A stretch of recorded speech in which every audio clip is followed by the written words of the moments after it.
Power star Pawan Kalyan అక్కడబ్బాయి ఇక్కడమ్మాయితో తెరంగేట్రం చేశాడని తెలుసు.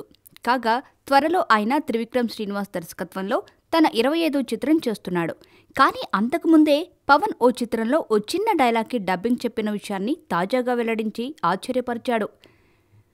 తాను 16వ ఏట ఉండగా చెన్నైలో అన్నయ్య వాళ్ళింట్లో ఉండేవాడినని, ఆ ఇంటికి దగ్గరలోనే డబ్బింగ్ స్టూడియో ఉండేదని తెలిపాడు. అప్పుడు అన్నయ్య కె. విశ్వనాథ్ గారి దర్శకత్వంలో శుభలేఖ చిత్రం చేస్తున్నాడన్నాడు.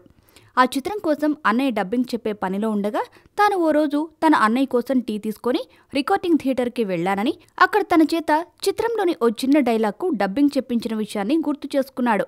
మంచినీళ్లు ఎక్కడ సార్ అనే చిన్న డైలాగ్ను తాను చెప్పానని, ఆ చిత్రంలో అన్నయ్య కూడా సర్వర్ వేషం వేశాడని గుర్తు చేసుకున్నాడు. ఇలా తన తొలి సినిమా ఎంట్రీ దాదాసాహెబ్ అవార్డు గ్రహీత కె. విశ్వనాథ్ గారి చేతుల మీదుగా జరిగిపోయిందనే విషయాన్ని ఆయన బయటపెట్టి ఆశ్చర్యపరిచాడు.